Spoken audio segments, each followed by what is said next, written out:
सहेली।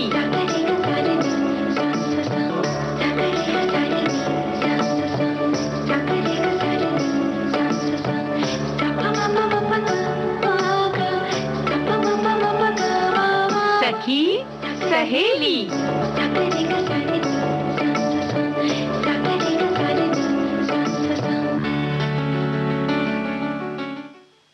सखी सहेली सुनने वाली सभी सखियों, सहेलियों और श्रोताओं को नेहा शर्मा और आकांक्षा सिंह का नमस्कार। तो आकांक्षा, मौसम बदल रहा है, बहुत सी ऐसी ऐसी बातें हो रही हैं जो इस मौसम में होती हैं और जो नहीं होनी चाहिए वो बातें भी होती हैं, जैसे कि बाल चिपचिपे होते हैं, झड़ने लगते हैं।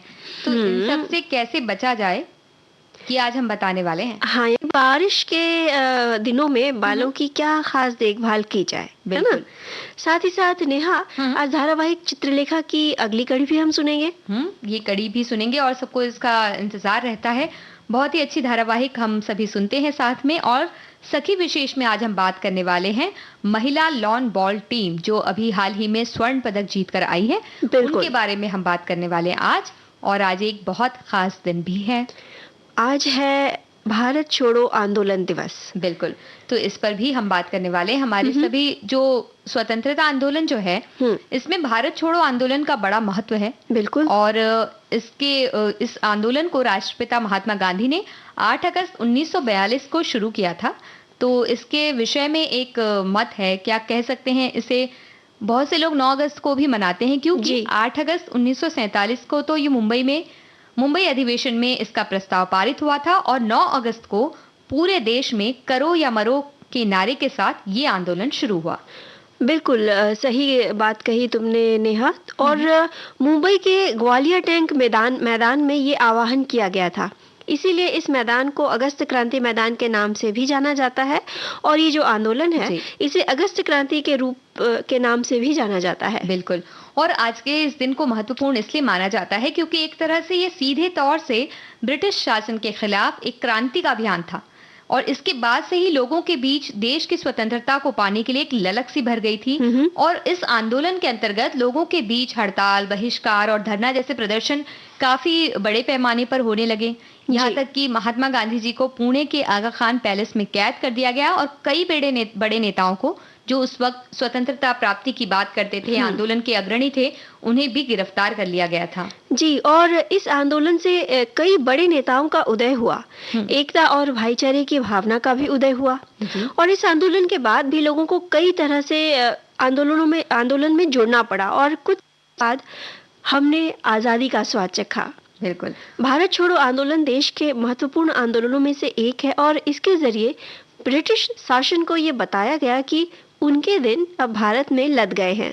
बिल्कुल। और ये भारत में ब्रिटिश शासन के विरुद्ध सविनय अवज्ञा आंदोलन था, यानी कि हम पूरे विनम्रता के साथ आपके बनाए नियमों का पालन नहीं करेंगे।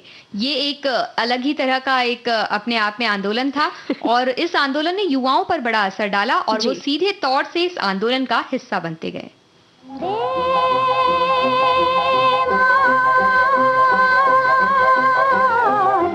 वंदे मातरम, वंदे मातरम, वंदे मातरम, वंदे मातरम, वंदे मातरम, वंदे मातरम, वंदे मातरम, वंदे मातरम, वंदे मातरम, वंदे मातरम,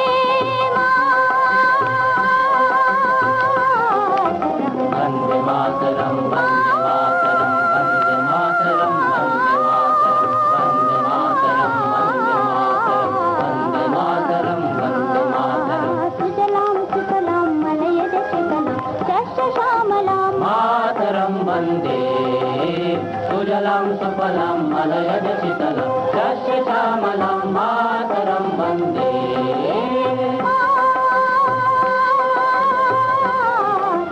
वंदे मातरम,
सप्तकोटिकण्ठ कलकलनिनाद करले सप्तकोटि भुजैर्धृत कर करवाले सप्तकोटिकण्ठ कलकलनिनाद करले सप्तकोटि भुजैर्धृत कर करवाले बोलकेनु मैं तो बोले बहुबलधारिणीं नमामि तारिणीं रिपुदलवारिणीं मातरं वन्दे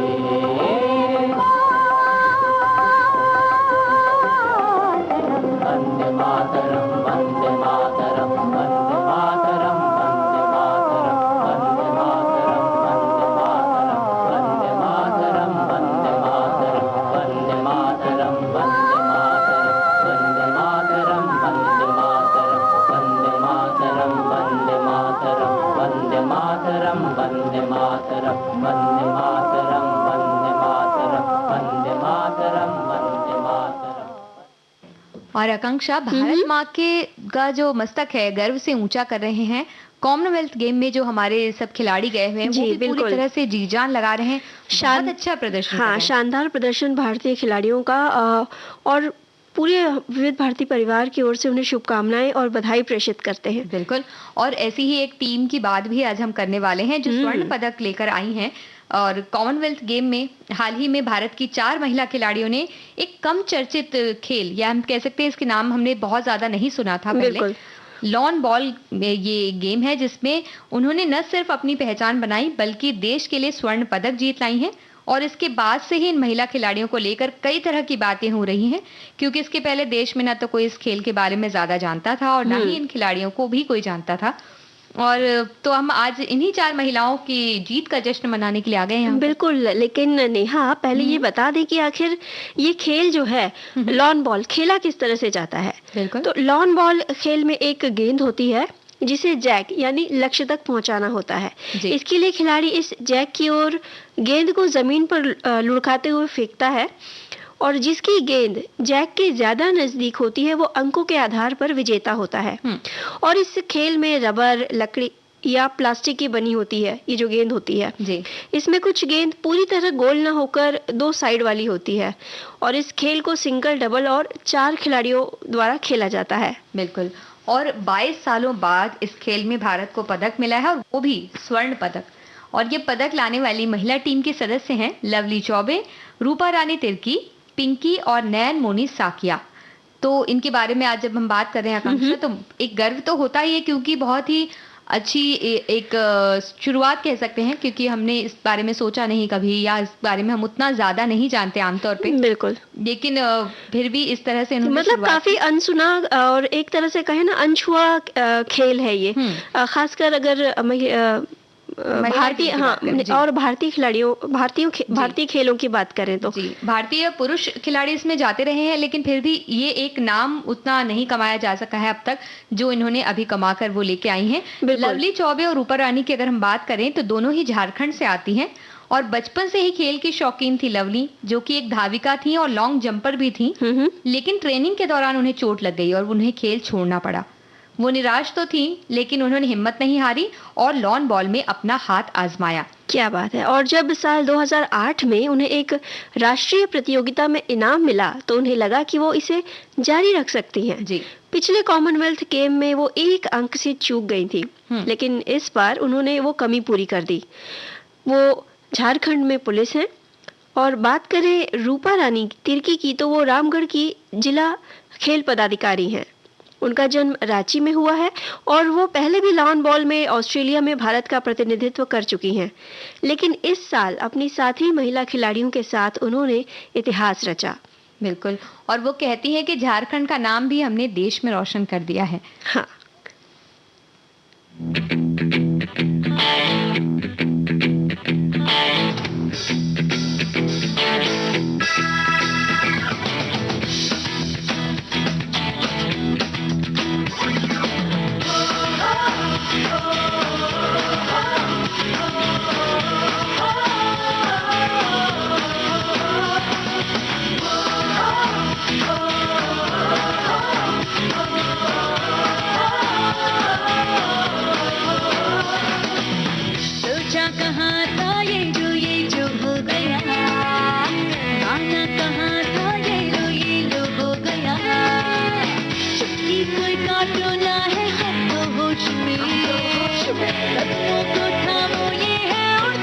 जोश में, बादल पे पाँव है या छूटा गाँव है, अब तो भाई चल पड़ी अपनी ये नाव है। बादल पे पाँव है या छूटा गाँव है, अब तो भाई चल पड़ी अपनी ये नाव है।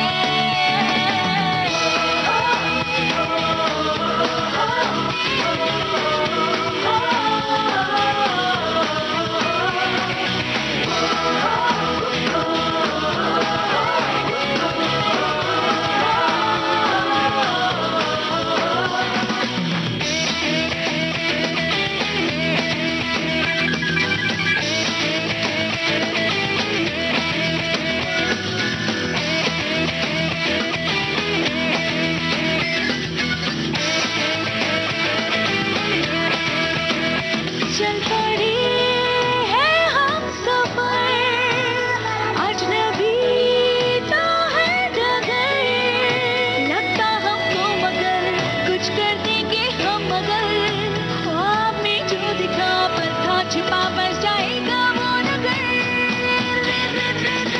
बादल पे पाँव है या छूटा गाँव है, अब तो भाई चल पड़ी अपनी ये नाव है। बादल पे पाँव है या छूटा गाँव है, अब तो भाई चल पड़ी अपनी ये नाव है।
छूटा गाँव है, अब तो भाई चल पड़ी अपनी ये नाव है।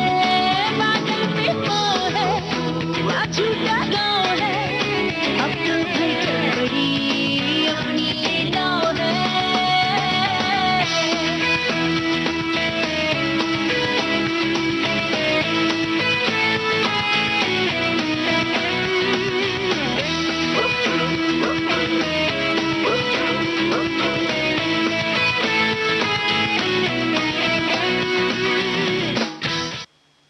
तो इन दिनों आकांक्षा हमारे पाँव भी बादल पे हैं ऐसा कह सकते हैं, क्योंकि जब जब हमारे खिलाड़ी कुछ इतना अच्छा प्रदर्शन कर रहे हैं या वहां पर जाकर भारत को रिप्रेजेंट करते हैं, भारत के प्रतिनिधि के तौर पर जब वो खड़े होते हैं किसी भी खेल में, तो ऐसा लगता है कि वाह कुछ तो बड़ा अच्छा काम हो रहा है। बिल्कुल। और नेहा पदक कोई भी हो, हाँ, चाहे स्वर्ण हो, चाहे रजत हो, चाहे कांस्य हो, जब पदक तालिका में अपने देश का नाम आता है तो सर गर्व से ऊंचा होना लाजमी है। बिल्कुल। और अगर बात की जाए पदक, मान लीजिए अगर ना भी जीत पाते हैं बहुत से खिलाड़ी, तो भी वहां तक पहुंचना भी अपने आप में बहुत बड़ी बात करना है। जी। तो इस तरह से हार ना मानते हो और लगातार वो कोशिश करते, जैसे कि हमने अभी थोड़ी देर पहले ही कहा कि भाई कॉमनवेल्थ गेम में जो रूपा रानी तिर्की थी वो पहले गई थी, पिछले साल में थे और 1 अंक से चूक गई थी जी। तो 2 की तो हमने बात कर ली कि जो 2 खिलाड़ी झारखंड से हैं, लवली चौबे और रूपा रानी तिर्की की हमने बात कर ली। अब बात करें पिंकी और नैन मोनी साकिया की। तो पिंकी जो है वो दिल्ली से ताल्लुक रखती हैं और वो एक फिजिकल एजुकेशन टीचर है। स्कूल में पढ़ाने के समय ही उन्हें इस खेल के बारे में पता चला और उन्होंने मेहनत से आज एक मुकाम हासिल किया है। पहले वो एक क्रिकेट खिलाड़ी भी रह चुकी हैं और दिल्ली विश्वविद्यालय में टीम की कप्तान थी। इसी स्कूल को जब लॉन बॉल की प्रैक्टिस के लिए चुना गया तो उनकी दिलचस्पी इस नए खेल की ओर बढ़ती चली गई। उन्होंने क्रिकेट को अलविदा कहकर इस खेल की ओर कदम बढ़ा दिए। बिल्कुल, और बहुत ही सही कदम बढ़ाए, हम तो ये कहते हैं। और नैन मोनी साकिया की कहानी तो इससे बिल्कुल अलग है। वो असम की हैं और अपनी खेल की शुरुआत उन्होंने वेट लिफ्टिंग से की थी, लेकिन उनके पैर में चोट लग गई और इसके बाद उन्होंने लॉन बॉल को अपना लिया।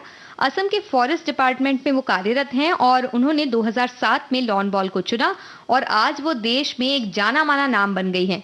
और ये महिलाएं हमें सिखाती हैं कि हार के बाद भी हम अपना अगर हौसला कमजोर ना होने दें तो किसी ना किसी तरह से फिर एक नई शुरुआत कर सकते हैं और कुछ ना कुछ बिल्कुल। हम हासिल भी कर सकते हैं। एकदम कर सकते हैं। तो ये हासिल तो हमने किया है, लेकिन ये ऐसा लगता है ना जब इतनी सारी बातें होती अच्छी अच्छी, तो ऐसा लगता है कि कुछ एक गीत चले। और हमारे श्रोताओं से हम ये पूछना चाहते हैं कि आपने कभी अपने बचपन में कोई खेल खेला है और कैसा खेल खेला है, कौन से खेल में आपकी रुचि रही है देखने के लिए, ये हमें बताइए। क्रिकेट के अलावा कौन सा खेल आप देखते हैं या खेलते रहे, ये हमें बताइए। कमेंट्स आपके हम लेते हैं, लेकिन उससे पहले गीत सुनवा देते हैं।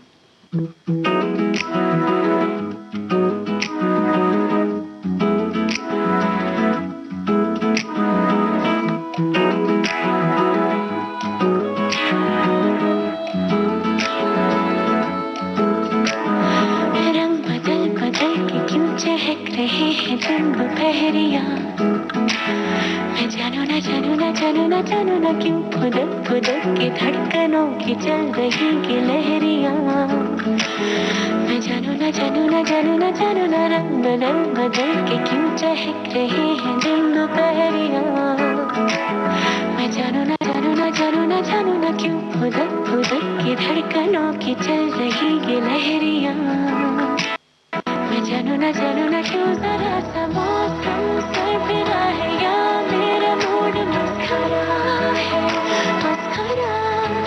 जो जायका मनमानियों का है वो कैसा भरा है, जानू ना क्यों हजार गुलमोहर से भर गई है ख्वाहिशों की टहनियाँ, मैं जानू ना क्यों खुदक खुदक के धड़कनों की चल रही गिलहरियाँ, मैं जानू ना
क्यों जरा सा मौसम सरफिरा है या मेरा मूड मस्खरा है, जो जायका मनमानियों का है वो कैसा भरा है,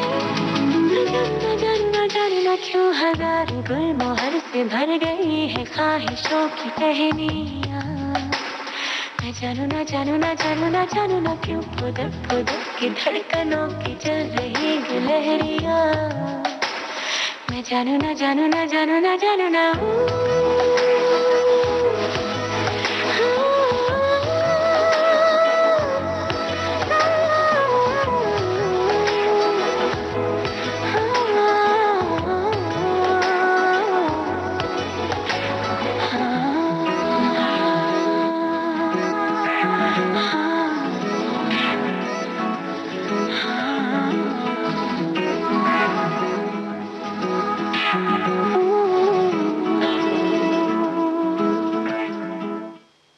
तो आकांक्षा, हम इनकी बात कर रहे हैं। हमारी एक साथी लिखती हैं कि दूरदर्शन पर इन महिला खिलाड़ियों का खेल लाइव प्रसारण में देखा, बहुत सधे हाथ और एकाग्रता। तो बिल्कुल ऐसा लगता जरूर है कि हाथों से बॉल ही तो लुढ़कानी है, लेकिन इसके लिए भी एक तो बॉल का वजन ज्यादा होता है, दूसरा बिल्कुल एक जहां लक्ष्य है वहीं आपको लेके जाने हैं, तो इसलिए वो एक उसके लिए एकाग्रता भी बहुत जरूरी है। बिल्कुल, और अपने आप को एकदम संयत रखना पड़ता है कि बॉल थोड़ी भी इधर से उधर दिशा ना चूके।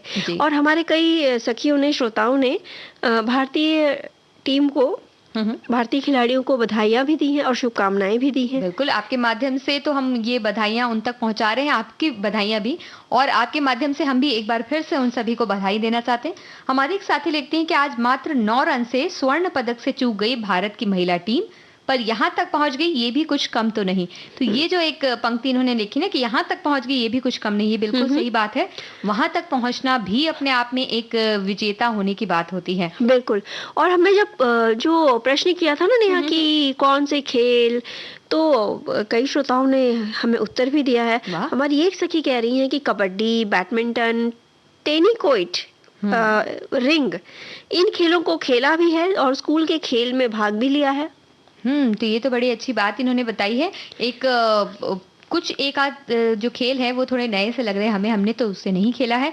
तो अच्छी बात है कि हमारी सखी ने वो खेल खेले हैं, और हम तो देखो हमारी इन सखी ने तो बड़ी ही जल्दी इसका जवाब दे दिया, क्योंकि जल्दी से अगर जो काम किया जाए तभी खेल में होती है विजय। हाँ। तो इसलिए हम चाहते हैं कि हमारे बाकी जो श्रोता हैं वो भी बिल्कुल तैयारी के साथ आ जाएं और बताएं कि कौन कौन सा खेल वो खेला करते थे बचपन में। क्रिकेट के अलावा कौन सा खेल उन्होंने खेला है और उन्हें अच्छा लगता था, या मान लीजिए कि वो अपने स्कूल की टीम में वो रहे हों, कॉलेज की टीम में रहे हों। बिल्कुल। चलिए क्रिकेट भी हम मान लेते हैं, क्रिकेट भी बता दीजिए, खेल तो खेल ही होते हैं। तो इस तरह से आप हमें बताइए कि किस किस खेल में आपने भाग लिया है। और अभी जब बालों की हम बात करते हैं ना, क्योंकि देखो खेलने जाएंगे तो बालों की देखभाल करना भी बहुत जरूरी है, और हमारे श्रोताओं के कमेंट्स आए जब तक हम रुक कर बालों की देखभाल के बारे में बात कर लेते हैं, तब तक उनके कमेंट्स हम तक पहुंच भी जाएंगे। वरना हमारे पास एक बहुत ही राज की बात भी है जो हम उन्हें बताने वाले हैं, बाद में बताएंगे। हाँ। तो अब हमें फिलहाल तो ये राज की बात बताएं कि बारिश में बालों की देखभाल किस तरह से की जाए। अब इसके बारे में राज कहाँ रहा, हमारे साथियों ने लिख कर भेजा है इस बारे में भी, और अच्छी कहते हैं ना, अच्छे खासे नुस्खे लिख के भेजे हैं। तो बारिश के मौसम में होता क्या है नया, नमी बढ़ जाती है। हाँ। और बाल जो हैं वो चिपचिपे से लगने लगते हैं। मतलब अगर आज धोए तो कल तक फिर ऐसा लगेगा कि उफ कितने गंदे हैं। हाँ। और होता ये है कि अगर बाल गंदे हो तो कभी कभी सर दर्द की परेशानी हो जाती है, बालों में रूसी की समस्या बढ़ने लगती है। और इसके कारण होता क्या है कि कभी कभी तो माथे की त्वचा पर या गर्दन की पिछली त्वचा पर रैशेस आने की समस्या भी बढ़ जाती है, खुजली होना, और बाल झड़ने लगते हैं इन सब चीजों की वजह से। तो हमारे साथी ने तो लिखा है कि दूसरे मौसम की अपेक्षा बरसात में बाल आमतौर पर अधिक झड़ते हैं, तो इस मौसम में देखभाल की जाए ठीक से, ये जरूरी है।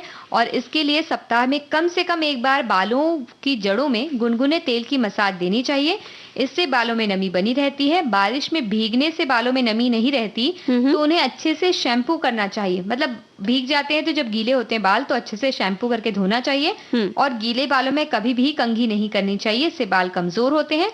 तो बारिश के मौसम में जितनी बाल ना भीगे उतना अच्छा है। तो इन्होंने मना कर दिया है कि बारिश के मौसम में अगर आप भीगने जाएं बाहर तो सिर पर कुछ टोपी ओपी लगा कर जाएं।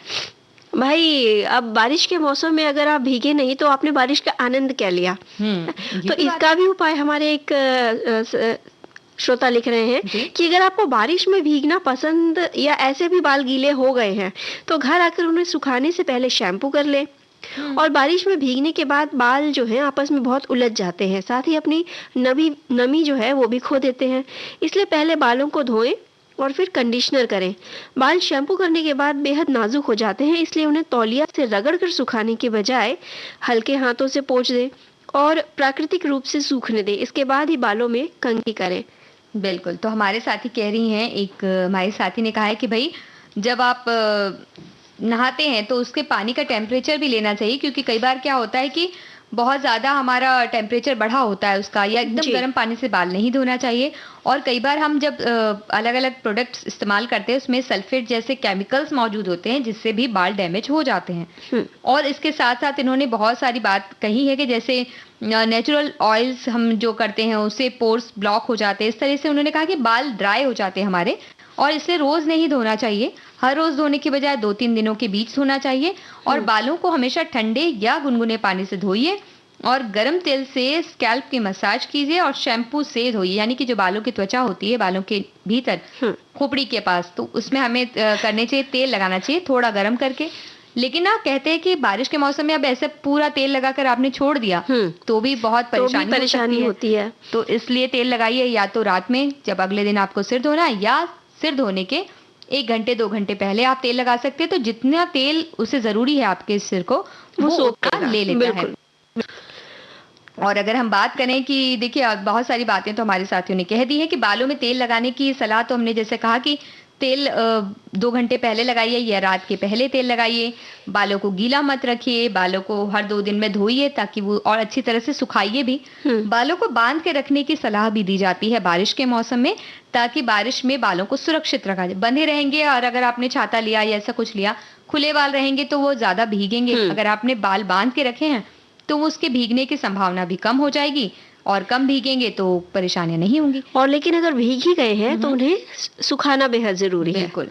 और अगर बिना भीगे अगर हमने रख लिया तो कई बार ऐसा होता है कि जूं भी हो जाती है बालों में। तो इसके लिए आप कपूर का तेल लगा सकते हैं। नारियल के तेल में थोड़ा कपूर अगर आप मिलाकर बालों में लगाते हैं और उसी तरह से 1-2 घंटे रखते हैं तो धीरे धीरे आपके बालों के जूं जो है वो भी नष्ट हो जाती है। बिल्कुल। और भाई नेहा, बालों की देखभाल के लिए अगर जैसे ये केमिकल युक्त जो प्रोडक्ट्स होते हैं वो इस्तेमाल अगर हम ना करना चाहें या कम करना चाहें तो याद करो कि पहले हमारी जो दादी थी, नानी थी, वो क्या करती थी। उनका एक सिंपल सा सरल सा नुस्खा होता था। मुल्तानी मिट्टी और उसमें दही या बेसन का बेसन मिलाकर उसका मिश्रण बालों में लगाया जाता था और थोड़ी देर 20 से 25 मिनट रखने के बाद उसे धुलवा दिया जाता था, जिससे उससे तेल भी निकल जाता था और बालों की जो गंदगी थी वो भी निकल जाती थी और एक तरह से चमक आ जाती थी बालों में, मुलायम भी हो जाता था। बिल्कुल।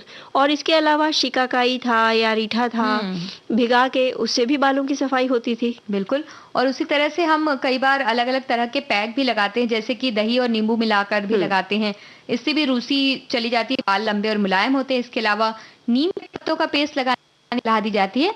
साथ ही मेथी दाना को भी अगर आप भिगाकर पीस के लगाते हैं तो बालों को एक अलग ही वो आभा देता है, कह सकते हैं। मोटे होते हैं उससे बाल, घने होते हैं, ऐसा कहा जाता है। हाँ, और इसके अलावा जो मीठी नीम होती है या जिसे हम कड़ी पत्ता भी कहते हैं, जो सब्जी के साथ या बघार वगैरह में जो हम इस्तेमाल करते हैं, वो भी बालों के लिए एक अच्छे टॉनिक का काम करता है। अगर उसे हरे पत्ते को पीस कर उसका जो पेस्ट है वो बालों में लगाएं तो जो झड़ने की समस्या है वो भी कम होती है और चमक तो आती ही है। ये तो आपने बिल्कुल अच्छी बात बताई है। इसके बारे में हमें कुछ ना कुछ तो करना ही होगा।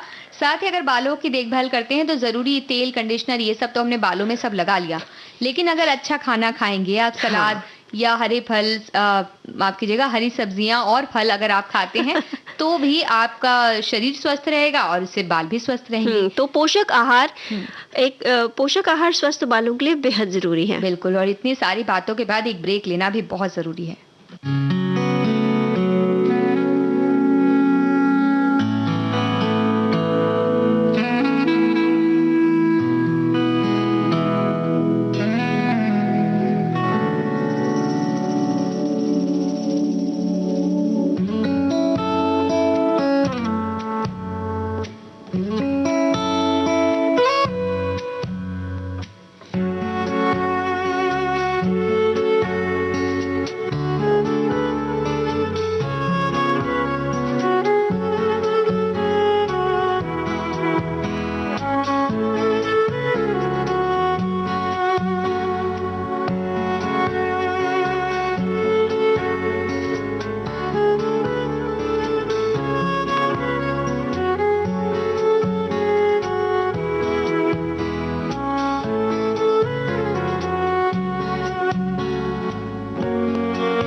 अंतराल के बाद आप सभी का एक बार फिर से स्वागत है। आप सुन रहे हैं कार्यक्रम सखी सहेली।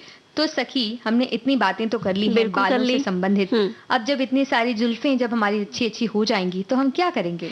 गीत गाएंगे।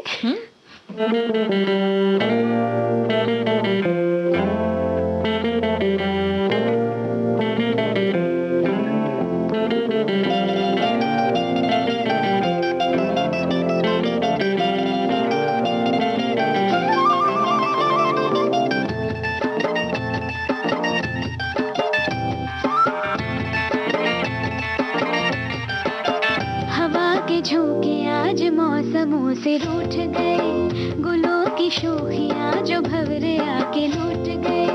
बदल रही है आज जिंदगी की चाल जरा, इसी बहाने क्यों ना मैं भी दिल का हाल जरा सवार लूं, सवार लूं, सवार लूं, हाय सवार लूं।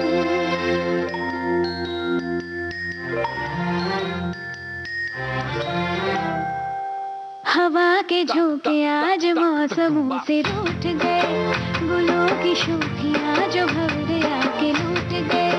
बदल रही है आज जिंदगी की चाल जरा, इसी बहाने क्यों ना मैं भी दिल का हाल जरा सवार लूं, हाय सवार लूं, सवार लूं, हाय सवार लूं।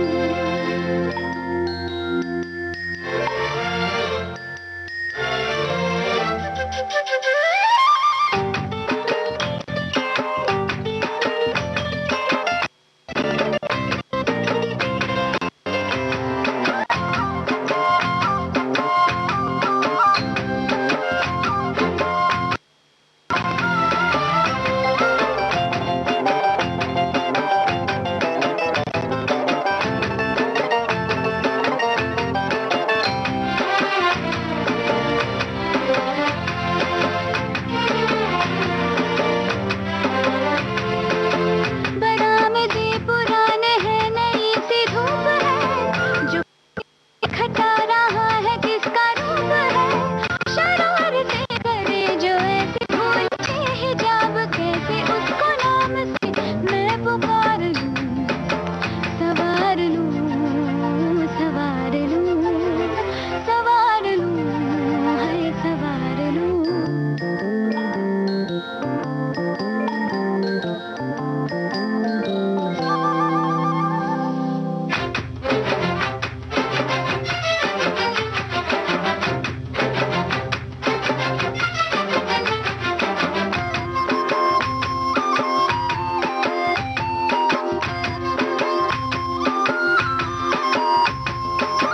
ये सारी कोयलें बनी है आज डाकिया, कुहू कुहू में चिट्ठियां पढ़े मजाकिया।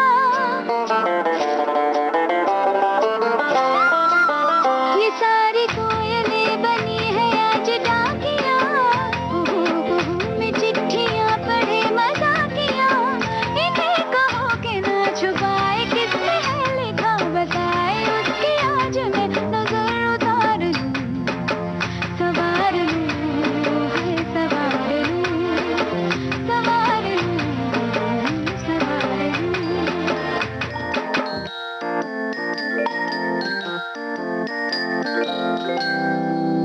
हवा के झोंके आज मौसमों से रूठ गए, गुलों की शोखियां जो भंवरे आके लूट गए। बदल रही है आज जिंदगी की चाल जरा, इसी बहाने क्यों ना मैं भी दिल का हाल जरा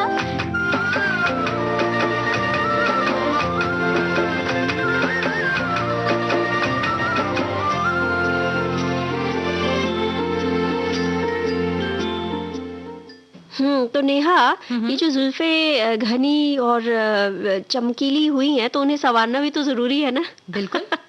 तो उन्हें संवारते हैं हम, तब तक हम सभी मिलकर सुनते हैं चित्रलेखा। चित्रलेखा।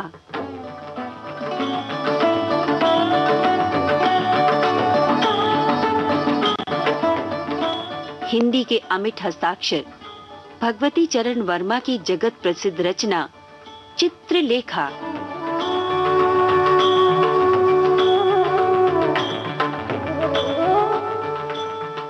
कथा संसार के आकाश का प्रखर उजाला, चित्रलेखा।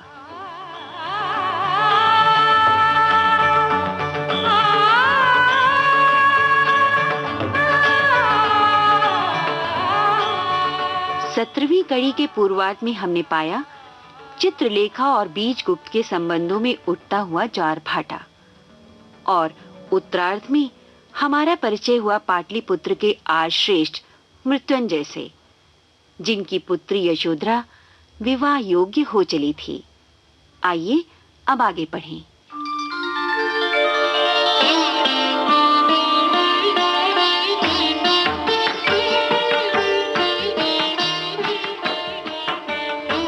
वृद्ध मृत्युंजय यशोधरा के लिए वर खोज रहे थे। एकाएक उनकी दृष्टि बीजगुप्त पर पड़ी। बीजगुप्त का विवाह न हुआ था और बीजगुप्त उच्च कुल का नवयुवक था। मृत्युंजय के हितैषियों ने मृत्युंजय से एक नहीं अनेक बार बीजगुप्त और चित्रलेखा के संबंध का वर्णन किया और उन हितैषियों में वे व्यक्ति भी थे जिनके हृदयों में यशोधरा को पुत्रवधू बनाने की लालसा प्रबल थी, पर अनुभवी और वृद्ध मृत्युंजय ने सदा यही उत्तर दिया, यह बीजगुप्त के उन्माद का काल है। भविष्य बहुत लंबा चौड़ा है और बीजगुप्त यथेष्ट शिक्षित। वो इस समय अनुभव सागर में तिर रहा है। बीजगुप्त उस दिन मृत्युंजय के घर पर आमंत्रित था। यशोधरा की वर्षगांठ के उपलक्ष्य में मृत्युंजय के यहां एक विशाल उत्सव था। बीजगुप्त ने यशोधरा को एक आध बार जब वो निरी बालिका थी देखा था। मृत्युंजय से उसका विशेष परिचय भी न था। उस दिन मृत्युंजय के यहां से निमंत्रण पाकर उसे आश्चर्य हुआ और उससे भी अधिक आश्चर्य उस समय हुआ जब उसने ये पढ़ा कि वो चित्रलेखा के साथ आमंत्रित है। बीजगुप्त ने चित्रलेखा से कहा, चित्रलेखा, एक विचित्र बात हुई है। तुम वयोवृद्ध मृत्युंजय को जानती होगी। हाँ। और संभवतः उनकी कन्या यशोधरा को भी। हाँ, उसे भी एक आध बार देखा है। यशोधरा की वर्षगांठ के उपलक्ष्य में आज मृत्युंजय के यहाँ उत्सव में आमंत्रित हूं। मेरा मृत्युंजय से अधिक परिचय नहीं है, इसलिए इस निमंत्रण को पाकर मुझे आश्चर्य हुआ है। पर इससे भी अधिक आश्चर्य मुझको इस बात पर हुआ है कि मेरे साथ साथ तुम भी आमंत्रित हो और तुम्हें मेरे द्वारा निमंत्रण मिला है। इसका अर्थ यह है कि मेरा जाना अनुचित है। नहीं चित्रलेखा, तुम्हें निमंत्रण मिला है मेरे द्वारा और मेरे साथ चलने का। यह उचित भी है क्योंकि समाज तुम्हारे और मेरे संबंध को पवित्र मानता है। बीजगुप्त, मैं उच्च कुलों के उत्सवों में केवल नर्तकी की स्थिति में ही जाने के अभ्यस्त हूं। बहुत संभव है कुलीन स्त्रियां मेरा अपमान करें। यदि ऐसी स्थिति उत्पन्न हो गई तो क्या करना होगा ये मैं नहीं जानती। मेरे साथ रहते हुए तुम्हारा अपमान करने का साहस किसी को ना होगा, ये विश्वास रखो।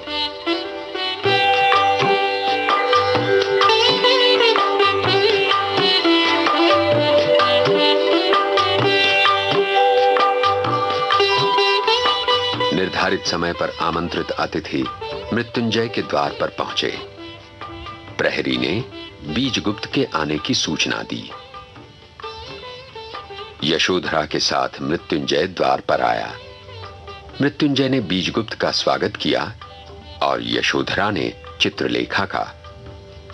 श्वेतांक पीछे पीछे चला। द्वार पार कर सब लोग नृत्य भवन में पहुंचे। पाटलिपुत्र के प्रायः सभी प्रभावशाली व्यक्ति उपस्थित थे। सबों ने बीजगुप्त और चित्रलेखा के आने पर हर्ष ध्वनि की। चित्रलेखा यशोधरा के साथ स्त्रियों के समुदाय में चली गई। बीजगुप्त मृत्युंजय के साथ रहा। यशोधरा को देखकर चित्रलेखा चकित हो गई। उसे आज तक अपनी सुंदरता पर गर्व था और आत्मविश्वास था, पर यशोधरा ने एक क्षण में उसका गर्व दूर कर दिया, आत्मविश्वास डिगा दिया। यशोधरा ने आदरपूर्वक चित्रलेखा को आसन दिया और स्वयं उसके पास बैठ गई। यशोधरा को चित्रलेखा के पास बैठा देखकर और चित्रलेखा का विशेष आदर करते देखकर अन्य महिलाओं को बुरा लगा। अपने बाल्यकाल में यशोधरा ने चित्रलेखा का नृत्य देखा था। उस समय वो चित्रलेखा के नृत्य से प्रभावित भी हुई थी। आज उसे उसके पिता का आदेश था कि वो चित्रलेखा के साथ रहे। ये काम यशोधरा को रुचिकर था। चित्रलेखा के चारों ओर युवतियां एकत्रित हो गई थीं। कुछ हंस रही थीं और कुछ व्यंग्य वचन कह रही थीं, पर चित्रलेखा ने इसका बुरा न माना। अपनी स्थिति वो बहुत अच्छी तरह से समझती थी। पास ही खड़ी हुई एक बहुत बड़े सामंत की स्त्री ने कहा, आज नर्तकी चित्रलेखा को हमारी समता करके हमारे समाज में आने के उपलक्ष्य में बधाई हो। अपने सौंदर्य के बल से अपना स्वागत कराने के लिए अभिमानिनी स्त्रियों को बाध्य करने वाली को बधाई की क्या आवश्यकता है? एक ने दूसरी की ओर देखा और दूसरी ने तीसरी की ओर। बात जिस तीव्रता से कही गई थी उसका प्रभाव एकत्रित पुरुष समुदाय पर भी पड़ा। बीजगुप्त उस ओर घूम पड़ा। चित्रलेखा की हास्य ध्वनि झंकृत हो उठी। इस बार यशोधरा ने आगे बढ़कर चित्रलेखा से कहा, बहन, तुम लोक व्यवहार में बहुत कुशल हो, तभी तो इतनी प्रभावशालिनी हूं। नवयुवक समुदाय की आंखें उधर उठ गईं। बीजगुप्त से उसी समय उन नवयुवकों ने गाने का प्रस्ताव किया। वीणा लेकर बीजगुप्त ने राग छेड़ा। चारों ओर निस्तब्धता छा गई।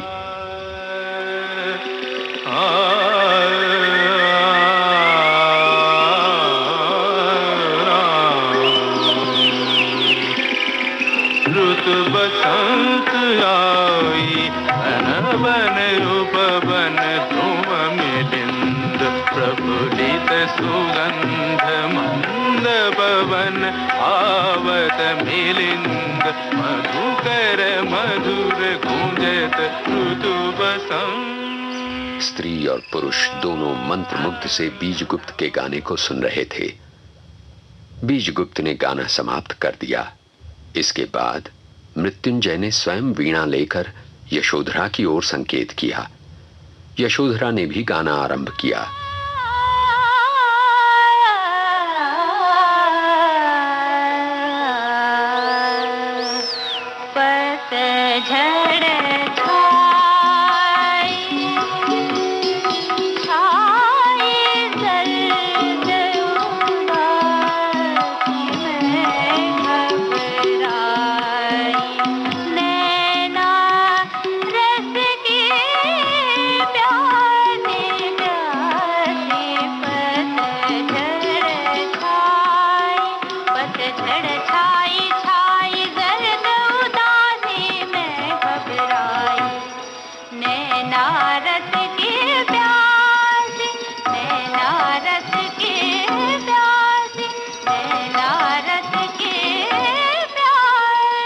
यशोधरा का गाना समाप्त होने पर लोगों ने अनुभव किया कि बीजगुप्त के गाने के आगे यशोधरा का गाना फीका था। चित्रलेखा ने लोगों के ये भाव पढ़ लिए। उसने कहा, यशोधरा से एक प्रार्थना मैं भी करूंगी। यदि उसकी इच्छा हो तो इस समय वो अपनी रुचि का कोई गाना गाए। लोगों की दृष्टि चित्रलेखा की ओर घूम गई। मृत्युंजय ने चित्रलेखा की ओर देखा। वे चित्रलेखा के कथन के महत्व को न समझ सके। फिर भी प्रार्थना एक आमंत्रित अतिथि द्वारा की गई थी। मृत्युंजय ने वीणा में स्वर भरे और यशोधरा ने गाना आरंभ किया।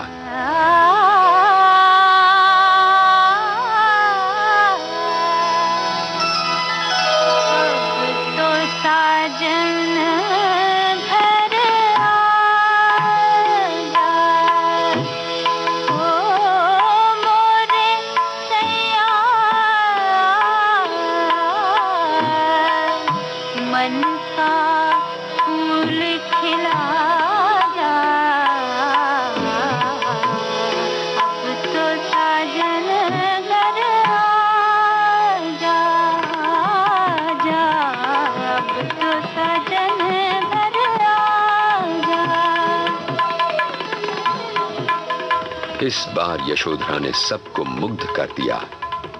लोग उसकी मुक्त कंठ से प्रशंसा करने लगे। गाना समाप्त हो गया और चित्रलेखा ने यशोधरा को बधाई दी। बहन यशोधरा, मैं तुम्हारे सुंदर गायन के उपलक्ष्य में बधाई देती हूँ। और चित्रलेखा, मैं तुमको यशोधरा की ओर से धन्यवाद देता हूँ। क्या अब मैं चित्रलेखा से अपना नृत्य दिखाने की प्रार्थना कर सकता हूँ। बीजगुप्त की प्रार्थना मेरे लिए आज्ञा के समान है। मृत्युंजय ने वीणा ली और बीजगुप्त ने मृदंग। चित्रलेखा ने नृत्य आरंभ कर दिया।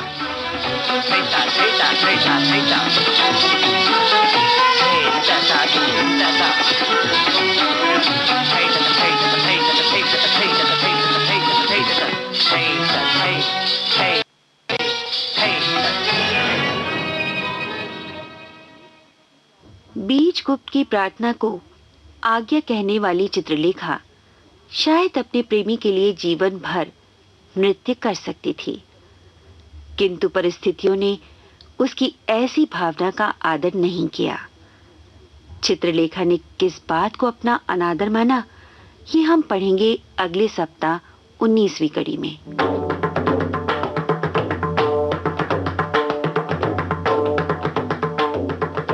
आज की कड़ी में मृत्युंजय बने विनोद शर्मा, बीजगुप्त और चित्रलेखा कमल शर्मा और दिशी दुग्गल। यशोधरा की भूमिका में थी सुलक्षणा खत्री और इस उपन्यास के सूत्रधार हरीश भीमाणी।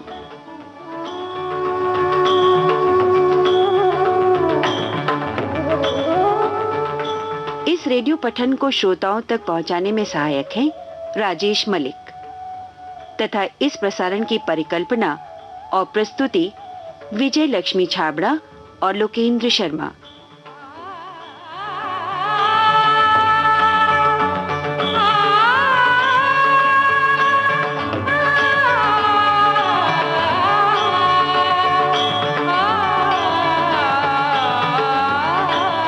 अब बीनू कलसी का अगली कड़ी तक नमस्कार।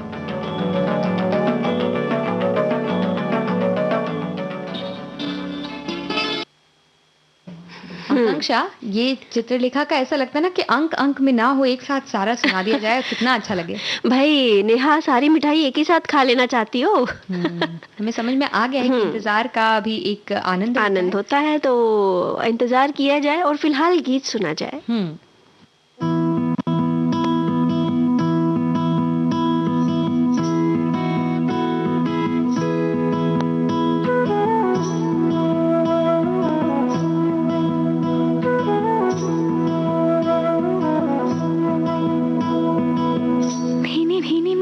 महकी हवाएं सुन लो क्या गाए, धीमे धीमे हौले हौले चलो ख्वाबों की ये राहें, संग तिहारे चलते जाए, मंजिल आए या ना आए, संग तिहारे चलते जाए, मंजिल आए या ना आए। धीमी महकी महकी हवाएं सुन लो क्या गाए,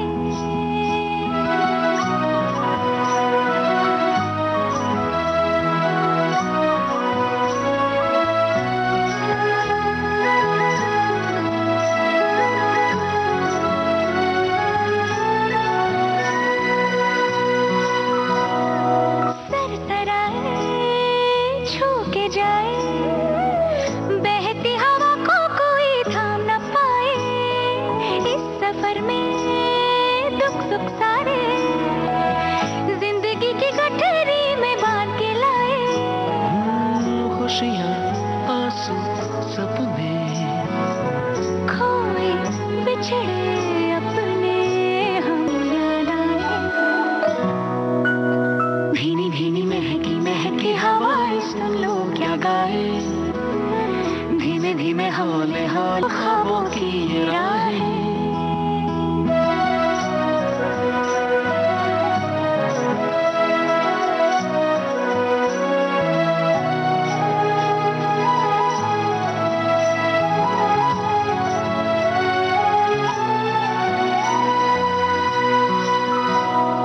मन की गली में चोर छुपा है, निस दिन चाहे है क्या कैसे बताए, हिचकिचाए तड़पा जाए, दिल की बातों को होठों पे न लाए, दिल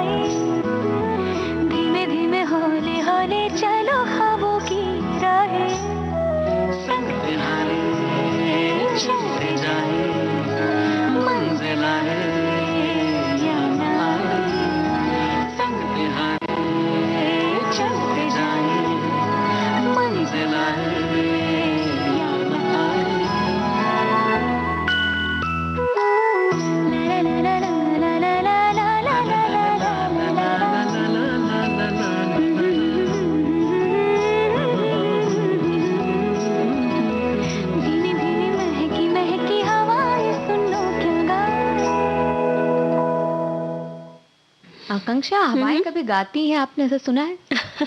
भाई नेहा, हवाओं का जो संगीत है ना बहुत सुरीला होता है, बस ध्यान दे के सुनने वाली बात है। बिल्कुल, और ठंड में वो कान में जब घुसती हैं हवाएं तो ऐसा लगता है इतना ठंडा ठंडा जो संगीत है, मन और तन सबको ठंडक दे जाता है बहुत ज्यादा, और कभी ज्यादा ही ठंडक दे जाता है।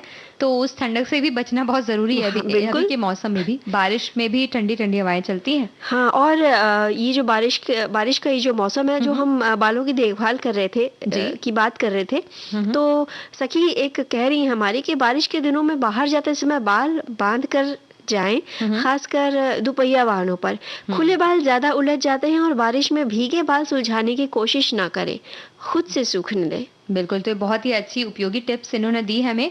और वैसे भी बाल जब खुले रहते हैं तो खेलने निकल जाते हैं, वो हवाओं के साथ जब खेलते खेलते अठखेलियां करते हुए जब बाल घर पहुंचते हैं, तब तक जैसे बच्चे घर में खेल कूद के पहुंचते हैं तो क्या हालत होती है उनकी, कुछ वैसे ही हाल में वो भी पहुंचते हैं। बिल्कुल, खेलने कूदने की जो बात तुमने कही नेहा, तो हमने जो प्रश्न किया था ना कि कौन सा खेल हमारे साथी खेलते हैं या खेला करते थे, तो हमारे बहुत सारे श्रोताओं ने लिखा है। बिल्कुल, हमारे एक साथी कहती हैं कि मुझे बैडमिंटन खेलना अब भी अच्छा लगता है, और एक साथी कहती हैं कि उन्होंने hurdle race, volleyball, basketball, badminton खूब खेला है स्कूल में भी, और बैडमिंटन तो वो अभी तक खेलते हैं। क्या बात है। तो खेल खेलते रहना चाहिए, खेल को रोकिए मत। अपने शरीर को स्वस्थ रखने के लिए व्यायाम किसी भी रूप में हो करना बेहद जरूरी है। और खेलने से नेहा तन तो स्वस्थ रहता ही है, मन भी स्वस्थ रहता है। बिल्कुल। एक हमारे साथी का कहना है कि मैं तो नहीं, पर मेरा 14 वर्षीय बेटा खेलता है। स्कूल में ही अपने वर्ग के लिए कराटे, शतरंज, कबड्डी और तीनों में ही अव्वल आता है। अपने दलों को जिताता भी है। क्रिकेट भी अच्छी खेलता है, पढ़ाई में भी प्रथम। कराटे में जिला स्तर की कई प्रतियोगिताएं खेली हैं और पदक प्राप्त किए हैं।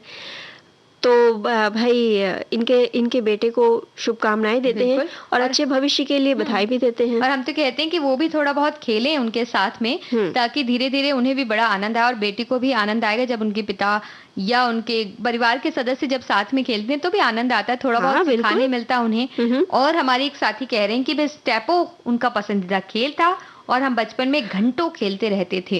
अब ये तो बड़ी अच्छी बात कही। लेकिन स्टेपो होता क्या है भाई? देखिए, हमें तो जहाँ तक पता है स्टेपो वो होता है जिसमें 6 खंड बनाए जाते हैं एक साथ लगे हुए, और उसमें एक में पत्थर फेंका जाता है और दूसरे तरफ से हम लंगड़ी टांग चलते चलते कूदते कूदते वहां तक पहुंचते हैं, और पैर से ही धकेल के उस पत्थर को बाहर करना होता है और कूद के उसमें पैर भी रखना होता है, वरना आउट हो जाते हैं। अच्छा। और जब दूसरी टर्न होती है, दूसरी बारी आती है, तो दूसरे नंबर के जो बॉक्स होता है उसमें आपको फेंकना होता है, फिर इसी तरह से तीसरे में डालना होता है, बढ़ता जाता है। हाँ, तो इस तरह से आप खेलते हैं स्टेपो। अगर हमने सही नहीं कहा तो हमारे साथी हमें बता दें। बल्कि नेहा तुमने जो कहा उसे तो हम लंगड़ी छप्पी कहा करते थे। देखिए, वही है, खेल अलग अलग नहीं है, खेल तो वही है, नाम अलग अलग है और बदल जाते हैं। वैसे मुझे ये लगता है कि हमारे जो साथी हैं इन्होंने कभी छुपन छुपाई नहीं खेली। बिल्कुल खेली होगी भाई नेहा। छुपम छुपाई ऐसा कोई भी व्यक्ति नहीं होगा जिसने अपने बचपन में ना खेली होगी। तो ये तो खेला ही होगा। और कई बार ऐसा होता था कि छुपन छुपाई में छुप जाते थे और उसके बाद में फिर मिलते ही नहीं थे, और कई बार तो कुछ लोग तो ऐसा छुपते थे कि पूरा खेल खत्म हो जाता था, सब और कुछ तब भी नहीं पकड़ में आते थे। फिर मम्मी वगैरह जाते थे और उनको उठा के लेके आते थे, किसी पड़ोसी घर में सो गए हैं या कहीं बैठ के कुछ खा रहे हैं, या तो बिल्कुल ऐसा छुप गए हैं कि किस लोगों ने कहा कि ठीक है उनको छोड़ दो, हम खेल आगे बढ़ा लेते हैं। भाई ये जो छुपम छुपाई की बात हो रही है ना, तो एक वो क्या है जो छुपने में और चकमा देने में बहुत माहिर होता है। भैया, आप बात मच्छरों की कर रही हैं, हमें ऐसा लगता है, क्योंकि इन दिनों तो मच्छर इसी तरह से जब हम गमले में जिनमें पौधे रखते हैं उसमें पानी देते हैं, नीचे पानी जमा हो जाते हैं, या वॉश में भी हम कई बार पानी डालकर उसमें पौधे रखते हैं, या अपने फूलों को सजाते हैं घर में, तो इन पानियों में छुपे छुपे चुपचाप से छोटे छोटे मच्छर जाके वहां छुप जाते हैं और बच्चे भी दे देते हैं, अंडे दे देते हैं, उससे और नए मच्छर पनपते जाते हैं और फैलता है डेंगू। बिल्कुल, डेंगू, मलेरिया और मच्छरों द्वारा जनित जो बीमारियां हैं वो गंदा पानी जमा होने की वजह से ही फैलता है। तो ये जो मौसम है, खासकर बारिश के दिनों में, कोशिश करें कि अपने आसपास या अपने इलाके में पानी जमा ना होने दे। जी। और पानी जमा हो भी रहा है तो महानगर पालिका के सहयोग से या खुद भी आप उसमें जो दवाएं आती हैं, हाँ जी, उसका पता लगा के उसका छिड़काव भी किया जा सकता है। उसका छिड़काव कर सकते हैं और समय समय पर अपने घर के जो गमले हैं उसमें पानी बदलना, ये सब चीजें आप खुद कर खासकर सकते हैं। कूलर वगैरह का पानी उसे खाली करके साफ करके रखना बेहद जरूरी है गर्मियों के बाद बारिश के मौसम में। बिल्कुल। तो ये सारी बारिश की जो बातें हो गई आकांक्षा, और बारिश में भीगने के लिए भी मना कर दिया गया है, बारिश में सफाई करने के लिए कही जा रही है, तो ये क्या होगा? तो फिर पकौड़ियाँ कब बनेंगी बारिश में, ये बताइए। पकौड़ियाँ बनेंगी इस कार्यक्रम के बाद। चले? हाँ तो चलिए, क्योंकि घड़ी ने भी कह दिया है कि आप बाहर जाएं और पकौड़ियाँ वगैरह खाएं। हमारे सभी साथी भी जिन्होंने उपवास किया है वो कल खाएं। और हमें दीजिए इजाजत, नेहा शर्मा और आकांक्षा सिंह का नमस्कार।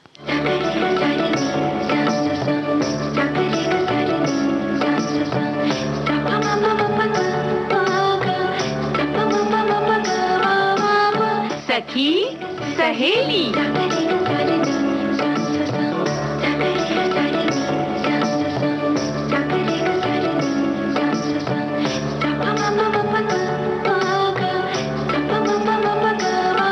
सखी सहेली।